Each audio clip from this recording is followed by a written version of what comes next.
तो name plate का बताएगा भाई प्रशासन यहाँ का। और मुजफ्फरनगर 2013 दंगे का दंश झेल चुका है। वो इस विवाद में यहाँ के कोई भी लोग नहीं फंसना चाहते। ठीक है जी, नेम प्लेट से कुछ नहीं होता। क्या जो हिंदू नॉनवेज का इस्तेमाल करते हैं या जो हिंदू वेज का इस्तेमाल करते हैं, जो नॉनवेज खाते हैं, अगर वे दुकान खोल लेंगे उसमें कोई मिलावट नहीं कर सकते? ये क्या गारंटी लेंगे कि जिस होटल पर दोनों चीज बनती होगी, नॉनवेज में उसके चमचे उसमें नहीं जाते होंगे, अगर वो हिंदू भी हैं तो क्या उसका इस्तेमाल नहीं कर सकता होगा? ये प्योर, ये लिखना पड़ेगा होटलों के ऊपर कि ये प्योर वेज है या ये नॉन वेज है या इसमें दोनों चीजें हैं। उसी से ही शुद्ध शाकाहारी हम बन सकते हैं।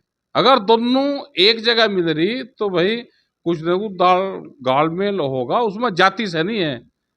उनकी वहां पे जो भावनाएं रहती हैं, कौन वहां पे वो कटिंग करते हैं, तो उससे रहती है। बात वर्कर पे आती है ना, तो वर्कर कौन है? वर्कर अगर हिंदू है और वहां पर दोनों चीज बन रही तो उस पर अगर हिंदू बनावे नॉन वेज तो ठीक है, अगर मुसलमान वेज बनावे तो वो गलत है। तो इसका मतलब मुस्लिम जाति से नफरत है, ना कि वेज और नॉन वेज से।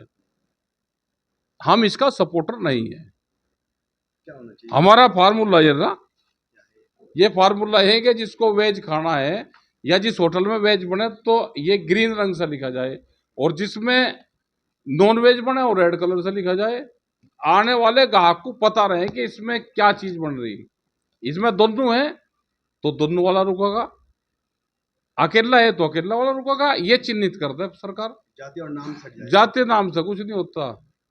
हाँ, तो ये तो जाति से नफरत होगी, किसी के वेज और नॉन वेज से नफरत नहीं है। यहाँ मुस्लिम जितने ढाबे मीनाक्षी पे 50% हिंदू पेल रहे उसमें, उनके वही जाके भेजे। बकरा ईद पे कौन कौन किसके घर पे गया? बकरा ईद पे बहुत जा रहे घर पे, ये चिन्हित करने पड़ेंगे। हाँ, झंडा ठा रहे भगवान, जा रहे बकरा ईद पे वहां पे उनके घर पे, और वहां पे फिर भगवा झंडा ठावे। तो ये चिन्हित करो भाई, पहले तो ये चिन्हित करो कि हिंदू प्योर वेज है या नहीं है। तो क्यों खामखा राइट में पा दे रहे? दावत बकरा ईद पे बहुत पेल रहे, नहीं पेल रहे, उनके घरों पे जा रहे। अच्छा, डाक कावड़ को और डीजे कावड़ को लेके डीजे पे टिकैत साहब ने ये कहा, नरेश जी ने, कि इसकी साइज छोटा कर लो, ज्यादा तेज उसमें ना बजाओ, दिक्कत होती है। बहुत तेज स्पीड से मोटरसाइकिल और स्कूटर जब डाक कावड़ चलती है तो ना चलाओ, वो ये कहा। लेकिन उस पर भी बवाल कर दीजिए, ये तो हिंदू है ही नहीं, ये तो डाक कावड़ पे विरोध कर रहे। हम नहीं कर रहे भाई, उनकी स्पीड बढ़ाओ, उनके सलेंसर तारो, और उसकी जो कावड़ है उसकी हाइट बढ़ाओ और उसकी चौड़ाई बढ़ाओ। इतना परेशान प्रशासन ना हो, इतने भी कोई मजा है क्या? अगर कावड़ लेकर चल रहे प्रशासन परेशान ना हो तो कहीं का मजा भाई। अब क्या, उनकी हाइट बढ़नी चाहिए। और जो उसमें फिर किसी की डेथ हो, वो हो तो जो प्रेस के लोग उनको सपोर्ट कर रहे, उनके ऑफिसों के बाहर वे डेड बॉडियां, जिसका मरता है उसको पता चलता है।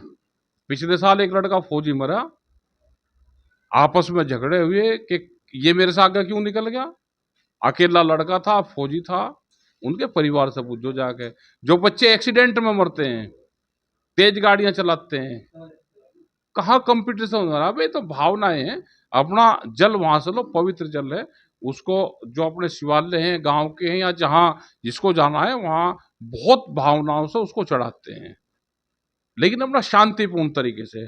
बहुत लोग, गांव के लोग उनकी सेवा करते हैं, तो ये सेवा भाव है। और बहुत यात्राएं चलती हैं, आप उसको शांतिपूर्ण तले हो, सब गांव के लोग उनके साथ में, सब अपना सेवा भाव से ये 10-15 दिन, सावन का महीना काम करते हैं सब लोग। तो मंगलौर में एक मुस्लिम परिवार के साथ भी हत्या की गई है, तो अभी तो भीड़ शुरू भी नहीं हुई, जिसने करी है उसके खिलाफ कार्रवाई करो प्रशासन। इस हिसाब से गाड़ी तोड़िए। देश में कानून है, देश में संविधान है, प्रशासन अपना काम करे।